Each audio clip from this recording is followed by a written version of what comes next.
प्रिय दोस्तों नमस्कार। हमारे YouTube channel S R art education class में आप सभी का स्वागत है। मुझे विश्वास है कि आप सब स्वस्थ होंगे, मस्त होंगे और एग्ज़ाम की तैयारी कर रहे होंगे, या जो लोग एग्ज़ाम की तैयारी नहीं कर रहे हैं तो अपने तैयारी को गति दें, चूँकि परीक्षा बहुत जल्द ही होने वाला है। तो मित्रों, आज हम लोग अध्ययन करेंगे संयोजन के सिद्धांत के बारे में जानेंगे। इसकी पूर्व की हमारे क्लासें कला के 6 अंक पर जो है 3 वीडियो बन चुका है, जिसमें पहले वीडियो में रूप भेद प्रमाण, दूसरे वीडियो में भाव लौण योजना, तीसरे वीडियो में सादृश्य वाणिका भंग और कला के 6 तत्व पर भी 3 वीडियो बन गया है, जिसमें पहले वीडियो में रेखा रूप, दूसरे में वर्ण या रंग तान, दूसरे वीडियो में, तीसरे वीडियो में पोत अंतराल। अर्थात विस्तृत अध्ययन चल रहा है, विस्तृत क्लासेस चल रहे हैं।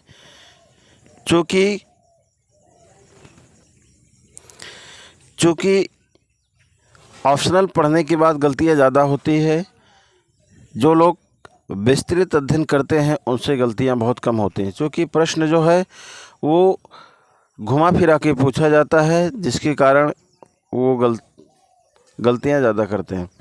तो हम लोग विस्तृत क्लास के अध्ययन करेंगे। तो आप सभी लोग देर ना करते हुए लिंक को शेयर कर दीजिए, जिससे अधिक से अधिक लोगों को, आपके मित्रों को हमारा क्लास मिल सके।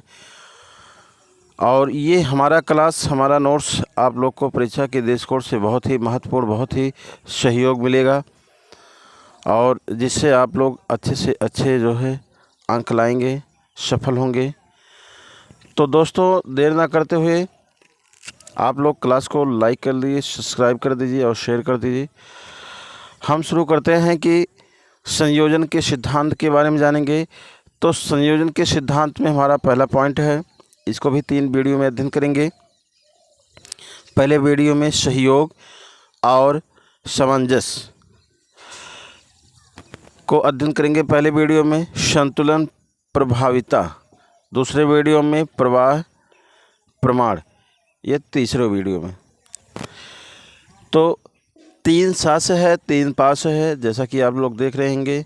सहयोग, सामंजस्य, संतुलन सास है, और 3 पास है प्रभाविता, प्रवाह प्रमाण। आगे जानेंगे। संयोजन के सिद्धांत को 6 बताया गया है, जिसे हम लोग कहते हैं principle of composition. Principles of composition. तो दोस्तों, हम लोग जानेंगे संयोजन के सिद्धांत के बारे में। पहला पॉइंट हमारा है, जब एक चित्रकार चित्र को चित्रित करते समय कला के मूल तत्वों को, जैसे रेखा रूप, वर्ण, तान, पोत, अंतराल आदि को ध्यान में रखने के बाद ही चित्रों को संयोजित करता है, इसे हम संयोजन के सिद्धांत भी कहते हैं। अर्थात संयोजन के सिद्धांत हम उसे कहते हैं जो कला बनाते समय, चित्र बनाते समय हम सभी तत्वों को ध्यान में रखकर कार्य करते हैं, संयोजित करके कार्य करते हैं कि कहाँ पर कौन सी रेखा की आवश्यकता है, कौन से रूप की आवश्यकता है, या कौन से रंग की आवश्यकता है, कैसे पोत की आवश्यकता है, कैसे तान की आवश्यकता है, कैसे धरातल या अंतराल की आवश्यकता होती है। तो चित्रकार ये सभी तत्वों के बारे में जो है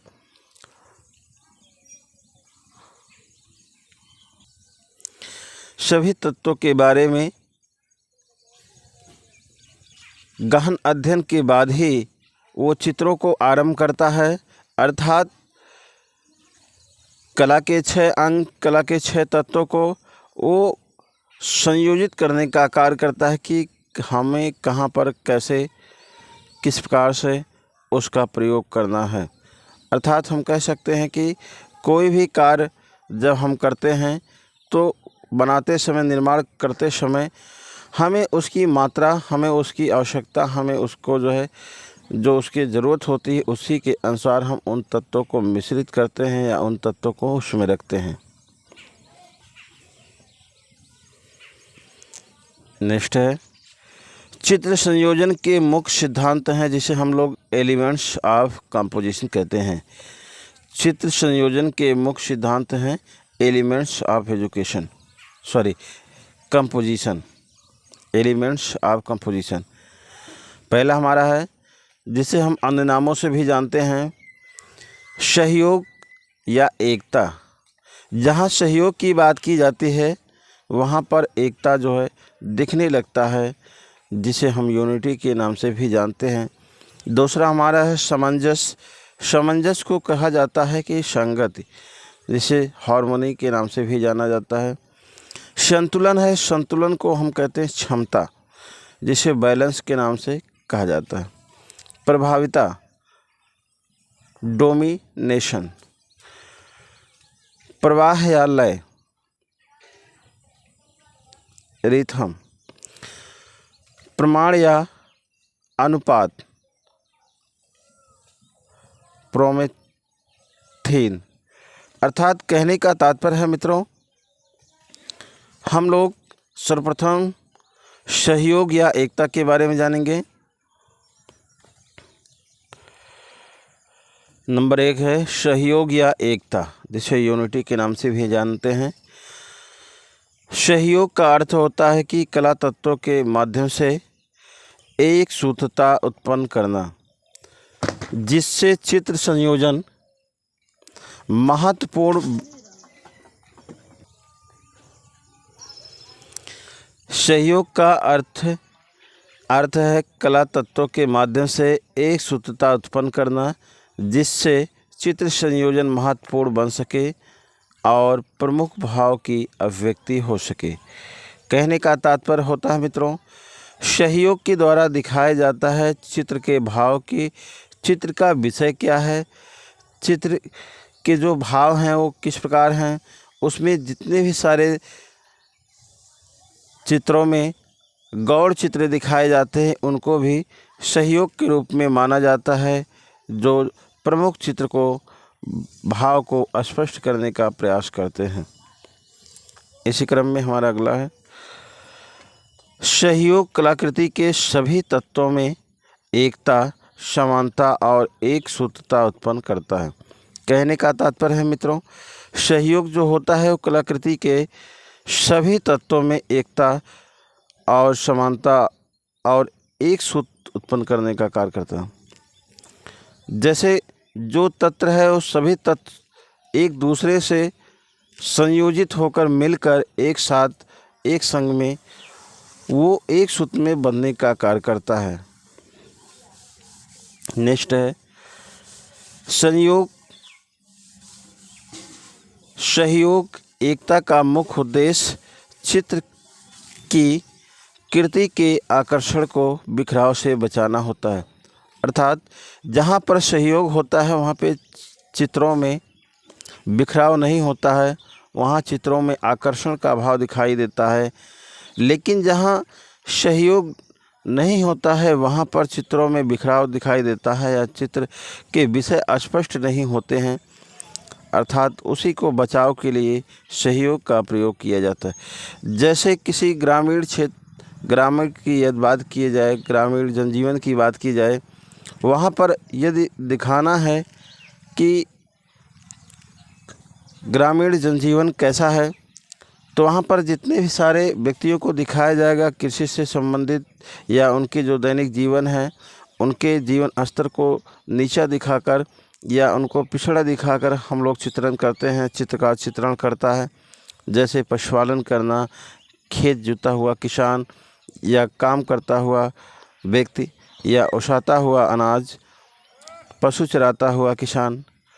तो इस प्रकार से वहाँ पे फटे पुराने में व्यक्ति उनका जो जीवन स्तर है बहुत निम्न दिखाया जाता है।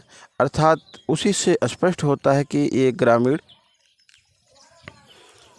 ग्रामीण का चित्र है या गांव का चित्र है और वहाँ पर एक स्थान पर लोगों को कार्य करते हुए दिखाया जाता है, ना कि अलग अलग दूर दूर कर दिया जाए, तो अर्थात दूर दूर चित्र को बनाने में उसका जो विषय होता है वो क्लियर नहीं हो पाता है कि इसमें हमारा मुख्य विषय क्या है, हमारा सिद्धांत क्या है, उद्देश्य क्या है।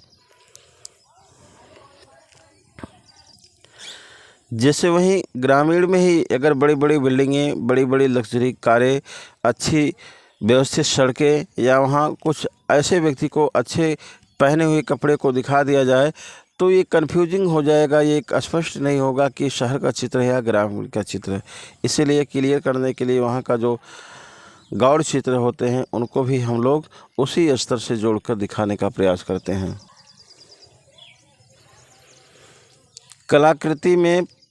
कलाकृति में प्रयुक्त आकृतियों को जब किसी व्यवस्थित क्रम में चित्रित की जाती है तो सहयोग का भाव उत्पन्न होता है। यह समुचित व्यवस्था चित्र को महत्वपूर्ण और सरल बनाती है। कहने का तात्पर्य मित्रों, सहयोग के द्वारा, एकता के द्वारा जो कलाकृति होते हैं उसमें जो प्रयुक्त आकृतियां होते हैं उसे व्यवस्थित क्रम से चित्रण किया जाता है जिससे सहयोग का भाव उत्पन्न होता है। जैसे पनघट या ग्रामीण का चित्र है, उसमें एकता के साथ होना चाहिए। पनघट या ग्रामीण का चित्र यदि बनाया जाता है तो उसमें एकता का भाव दिखना चाहिए, तभी एकता माना जाएगा। कहने का तात्पर्य है यदि गांव में हम पनघट का दृश्य दिखा रहे हैं तो पनघट से संबंधित वहाँ नदी के किनारे या तालाब के किनारे हम लोग दिखाएंगे कि घड़े में पानी भरती हुई महिला हैं, कुछ लोग पानी को भर रहे हैं, कुछ लोग पानी को उठा रहे हैं, कुछ लोग पानी को ले जा रहे हैं। अर्थात जो हमारा विषय होगा वो महिला के साथ घड़े का संबंध और घड़े का संबंध पानी के साथ रहेगा, जिससे पनघट का वो दृश्य दिखेगा। वहीं पर यदि चित्रों का अलग अलग दिखा दिया जाए कि वहाँ कोई पशु चरा रहा है, वहाँ कोई जो है वृक्षारोपण कर रहा है, तो ये विषय हमारे नष्ट हो जाएंगे, हमारे जो है भाव नष्ट हो जाएंगे। अर्थात वहाँ पर एकता का भाव नहीं दिखेगा। अर्थात हमें विषय को देखते हुए सारे कार्य को रखना है। तो पनघट का जो चित्र है वो पानी भरते समय पानी या पशुओं को पिलाते हुए दिखाया जाएगा, ऐसा संबंध रखा जाएगा जिससे हमारा विषय स्पष्ट रहे। हमारा दूसरा है सामंजस्य या संगत, जिसे हार्मनी कहते हैं। तो संगत के माध्यम से चित्र के सभी तत्व एक दूसरे के साथ मेल खाते हुए प्रतीत हो तो सामंजस्य कहा जाता है। कहने का तात्पर्य है मित्रों, जब हमारा कोई चित्र सृजन होता है, निर्माण होता है, बनाया जाता है, तो वहाँ पे सामंजस्य स्थापित करना होता है। कहने का तात्पर्य है उस चित्र में ऐसे ऐसे तत्वों को रखा जाता है जो उससे मेल खाए या उस संगत से, उस चित्र से संबंधित हो, ना कि उससे अलग हो, भिन्न हो। तो वहाँ पर हमें सामंजस्य प्रतीत कराना है या दिखाना है।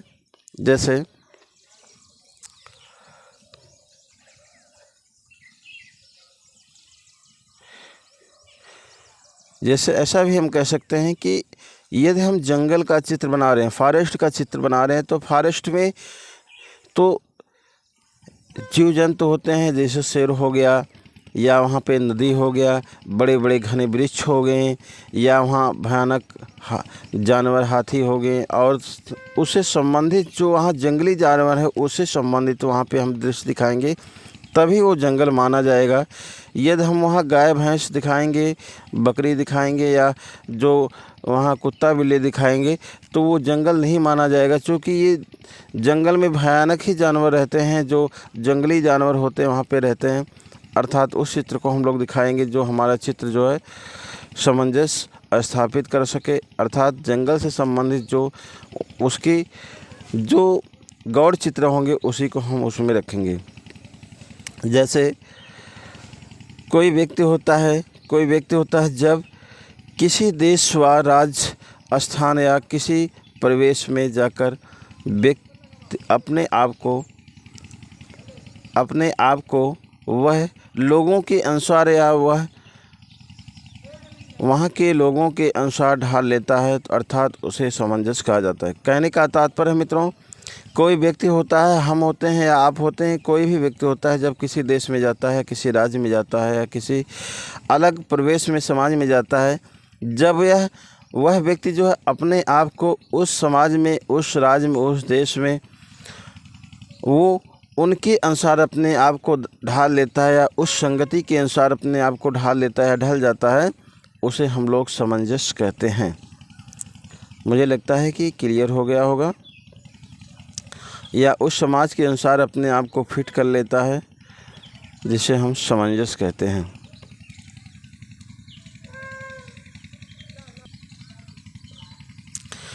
नेक्स्ट हमारा है, चित्र के सभी अंग कलाकृति के अनुरूप मिलते जुलते प्रतीत होते हैं। चित्र के सभी अंग कलाकृति के अनुरूप मिलते जुलते रहते हैं तो सामंजस्य का अनुभव होता है।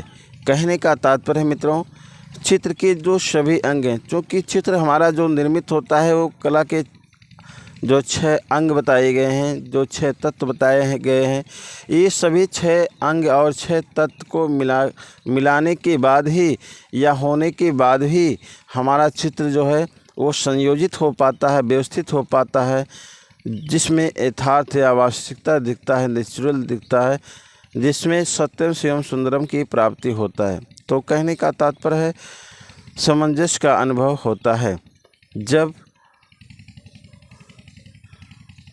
उसमें सभी तत्व या सभी अंग जहाँ पे जिसकी आवश्यकता होती है वो प्रतीत होता है। इसी क्रम में हमारा दूसरा है, किसी चित्र के रंग, रूप, एक गठन आदि तत्व को एक दूसरे से मेल खाते हुए प्रतीत होते हैं तो चित्र में सामंजस्य उत्पन्न होता है। कहने का तात्पर्य है मित्रों, कोई चित्र होता है या किसी चित्र के अगर रंग की बात करें, रूप की या उसके बनावट या उसके गठन या गढ़न की बात करते हैं, तो तत्वों को एक दूसरे से मेल खाते हुए प्रतीत हो तो चित्र में सामंजस्य उत्पन्न होता है। जैसे चित्र में जहाँ पर जैसे रेखा की आवश्यकता होती है, जैसे रंग की आवश्यकता होती है, जैसे रूप की आवश्यकता होती है, अर्थात उसके जो बनावट होते हैं, उन सभी तत्वों के एक दूसरे से मेल खाते हुए बनाना चाहिए, दिखाना चाहिए, जिससे सामंजस्य उत्पन्न होता है। जैसे ऐसा भी हम कह सकते हैं कि मानव का जो चित्र बनता है, यदि मानव के चित्र को हम कठोर रेखा से या स्केल के द्वारा अगर हम बनाते हैं, उसके हाथ को, उसके पैर को, उसके सिर को या जो भी सारे चीज़ें हैं, तो वो गलत हो जाएगा। अर्थात मानव का जो चित्रण होता है वो लयात्मक रेखा से होता है या वक्र रेखा से होता है या सरल रेखा से होता है, जिसे हम लोग अनौपचारिक रेखा कहते हैं। अर्थात मानव की जो चित्र में जहाँ पर जैसे रेखा जैसी जो है रंग की आवश्यकता होती है, उससे मेल खाते हुए यह दिखाए जाते हैं, सामंजस्य उत्पन्न होता है।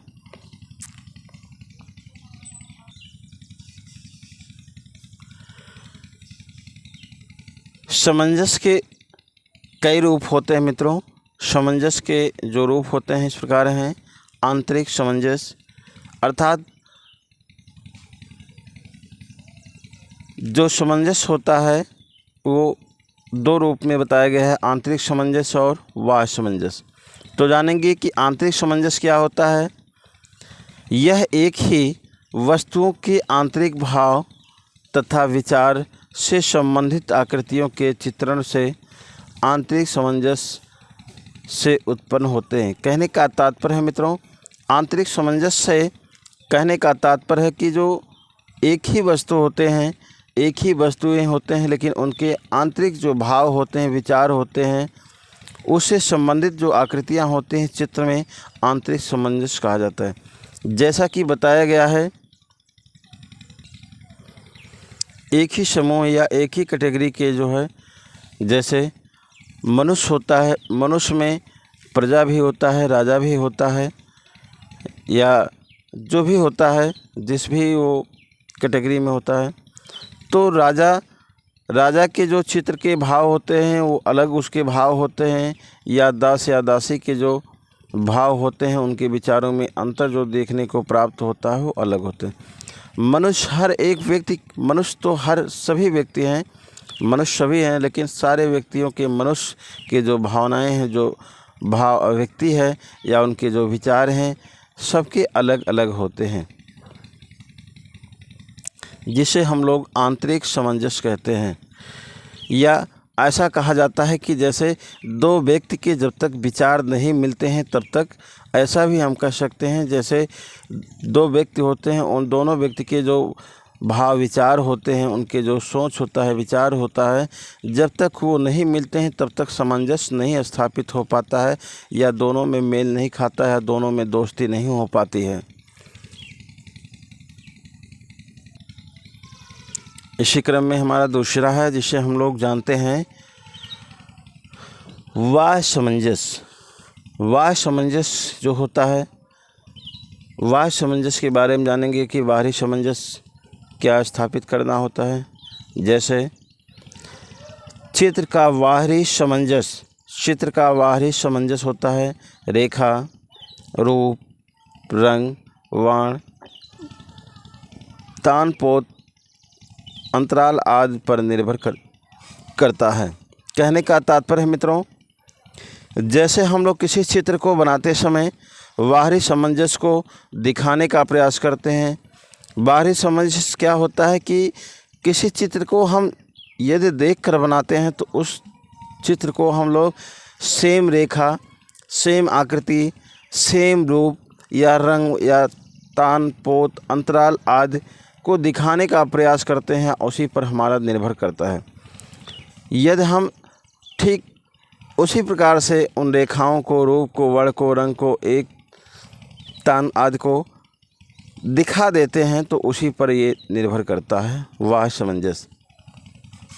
जैसे चित्रकार किसी चीज़ का अंकन करते समय, चाहे वो दृश्य का अंकन करता है, नेचर का दृश्य का अंकन करता है, या किसी जानवर का या किसी व्यक्ति का, जिसका भी अंकन करता है, तो ठीक सामने वो देखकर जिसका अंकन करता है उस चीज़ को देखकर वो, या मन में उस चीज़ को बैठाकर या सादृश्य उस चीज़ को देखकर अंकन करने का प्रयास करता है, तो सारे चीज़ों को, उसमें सारे तत्वों को उतारने का प्रयास करता है, जिसे वाह्य सामंजस्य कहा जाता है।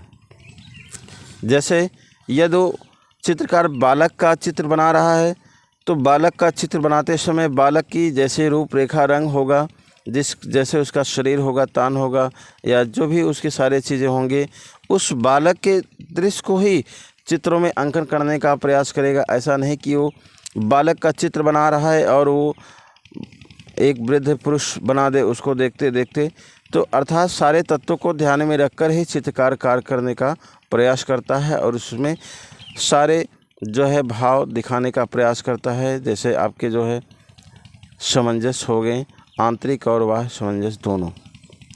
अर्थात बालक में, बालक के जो व्यक्तित्व है, जो उसका व्यवहार है, जो उसका बिहेव है, जो उसका एक्टिविटी है, उसको भी उसमें दिखाई देता है। बच्चा खेलता है, अर्थात उसके शारीरिक रूप, उसके रंग या बनावट भी दिखाने का प्रयास करता है बाह्य सामंजस्य के रूप में।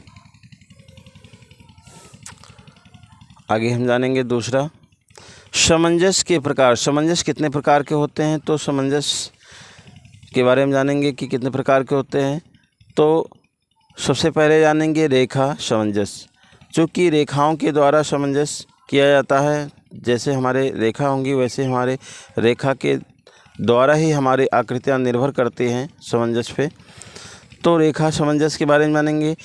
किसी भी चित्र में रेखाओं के द्वारा सामंजस्य, रेखाओं के गुण के बारे में जाना जाता है। तो रेखाएं खींचने की दिशा तथा परिच्छेद प्रभाव पर निर्भर होता है। यदि किसी भी भाग अथवा आकृति में पेंसिल अथवा नीब से रेखा खींचना सामंजस्य विरोध हो जाएगा। कहने का तात्पर्य है मित्रों, रेखा के द्वारा सामंजस्य उत्पन्न की जाती है। जैसे हम किसी भी दिशा में यदि रेखा को खींचते हैं तो उसका प्रभाव हमारे चित्रों में दिखने लगते हैं। अर्थात उसी रेखाओं के द्वारा हम लोग रेखा खींचकर या रेखा के द्वारा ही हम लोग सामंजस्य दिखाने का प्रयास करते हैं। यदि हमारे रेखाओं में अंतर दिखता है तो सामंजस्य विरोध हो जाता है। गतिशील एवं प्रवाहपूर्ण रेखांकन वाले चित्र में कठोर व कमजोर रेखाओं के अंकन से चित्र सामंजस्य विहीन अनुभूति उत्पन्न होता है। मित्रों, कहने का तात्पर्य है कि गतिशील या प्रवाहपूर्ण रेखांकन वाले चित्रों में यदि कठोर या कमजोर रेखांकन के अंकन से चित्र सामंजस्य विहीन अनुभूति उत्पन्न करेगा। जैसे कहा गया कि जहाँ गतिशील रेखा का प्रयोग करना है, जैसे यदि हम लोग बहती नदी को दिखाना है, बहती नदी को दिखवाना है, प्रवाह पूर्ण जो है रेखांकन की आवश्यकता है, वहाँ पर हम किसी स्केल के माध्यम से, किसी पटरी स्केल के माध्यम से कठोर रेखा या कमज़ोर रेखा खींच देते हैं तो हमारा जो है अंकन जो होता है चित्र संयोजन के विहीन अनुभूति होता है, अर्थात उसकी वास्तविकता नष्ट हो जाती है। जैसे जब कोई चित्र का चित्रण करना या कठोर रेखा का प्रयोग करना है, अर्थात जहाँ पे चित्रकार को जिस रेखा की आवश्यकता होती है, जिस प्रकार से खींचने की आवश्यकता होती है, वहाँ पर उसके विपरीत अगर चित्रकार जो है कठोर रेखा खींच देता है, उसका प्रयोग कर देता है, तो उसका जो है सामंजस्य विहीन अनुभूति हो जाता है, अर्थात उसका जो वास्तविकता नष्ट हो जाता है, वहाँ सामंजस्य नहीं हो पाता है।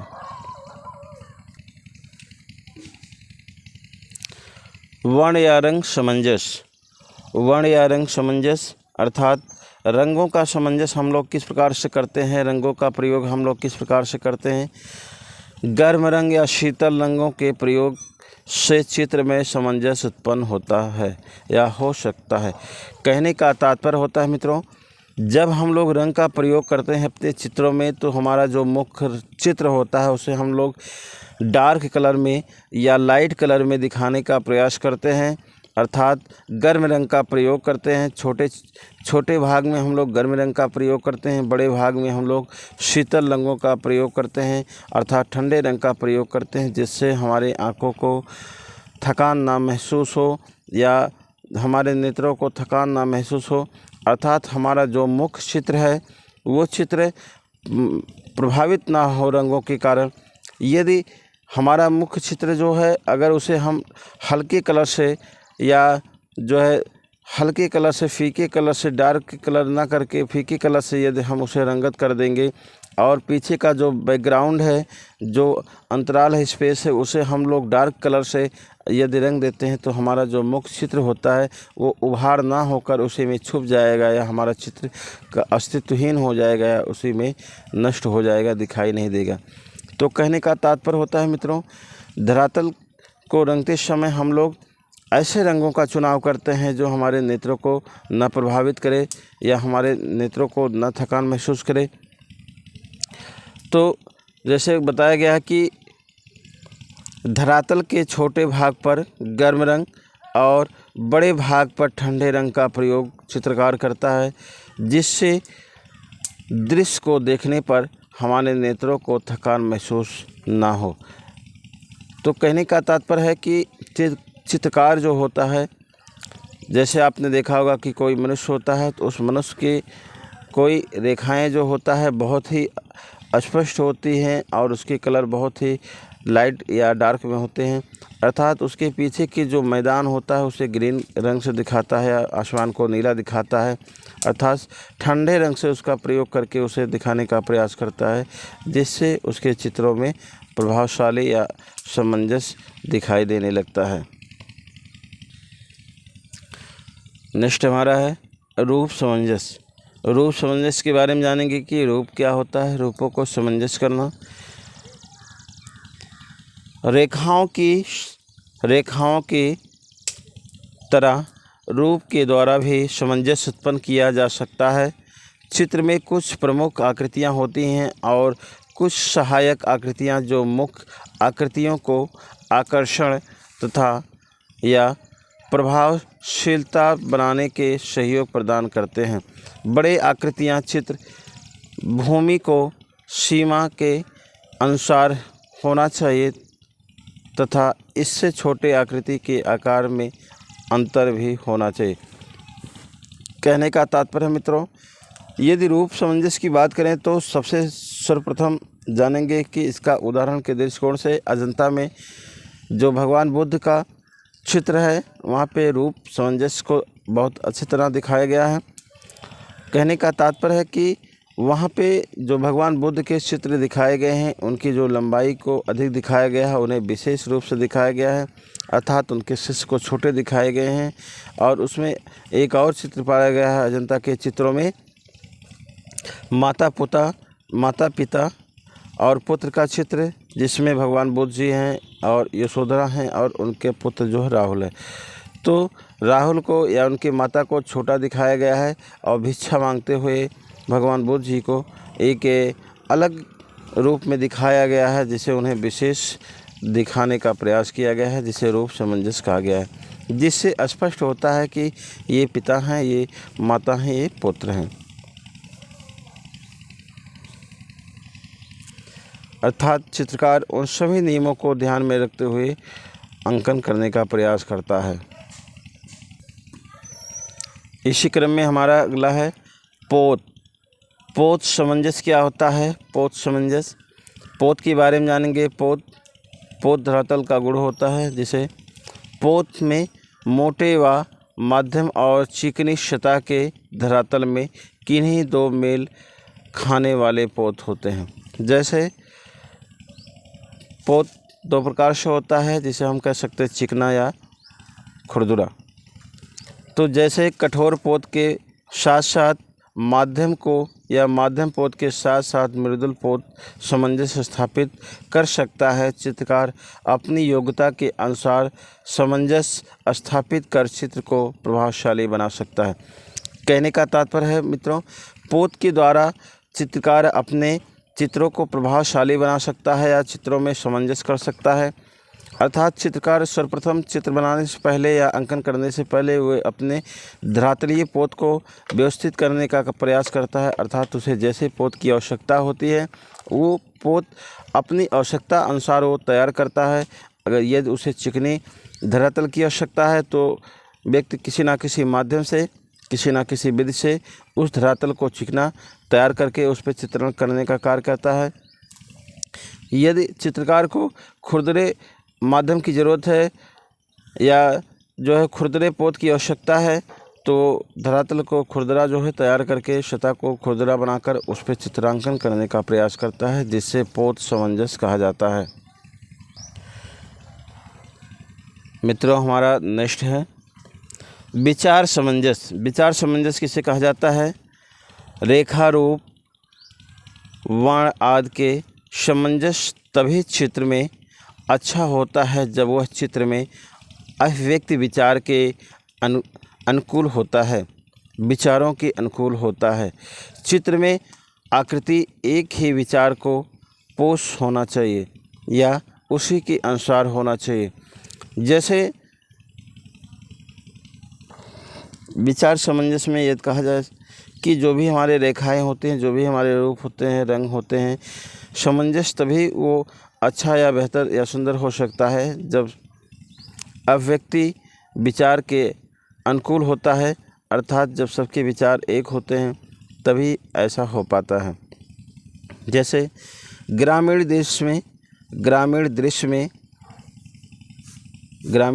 में गांव से संबंधित वातावरण और आकृतियां अथवा नगर से संबंधित चित्र में मोटर गाड़ी, नगरीय दृश्य में पार्क आदि को दिखाया गया है। कहने का तात्पर्य है मित्रों, हमें ये विचार करना होगा जब हम किसी चीज़ को दिखाते हैं, सामंजस्य करते हैं चित्र को बनाते समय। यदि ग्रामीण दृश्य है तो ग्रामीण दृश्य से संबंधित ही हमें वातावरण को क्रिएट करना है या आकृतियों को बनाना है। और वहीं यदि हमें नगर से संबंधित चित्रण करना है तो वहाँ पर हमें बड़े बड़े बिल्डिंगें, मोटर गाड़ी या नगरीय दृश्य को या जैसे पार्क वगैरह आदि को दिखाना होता है, जिसे हम लोग विचार सामंजस्य कहते हैं। क्योंकि हमारे विचारों पर ही हमारा चित्र निर्भर होता है। यदि हमारे विचार ठीक होते हैं, अच्छे होते हैं और सामंजस्यपूर्ण हमारे विचार होते हैं तो हमारा चित्त भी व्यवस्थित होता है, जहाँ पर सत्यम स्वयं सुंदरम की प्राप्ति होती है। तो दोस्तों, आज का हमारा क्लास यहीं पे समापन होता है। इसका जो है दूसरा भाग के लिए आप लोग हमारे चैनल को सब्सक्राइब करिए, लाइक करिए, शेयर करिए। इसका नेक्स्ट भाग में हम लोग अध्ययन करेंगे। तो आप सभी को पूरा वीडियो देखने के लिए, पूरे क्लास को देखने के लिए आप सभी को बहुत बहुत धन्यवाद। जय हिंद, जय भारत।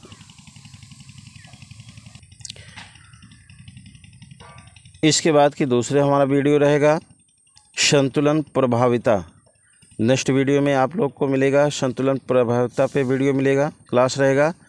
और इसके पूर्व की सारे क्लासें हमारे डिस्क्रिप्शन में लिंक है, तो लिंक को आप लोग ओपन करके सारे वीडियो को आप लोग देख सकते हैं। बहुत बहुत धन्यवाद।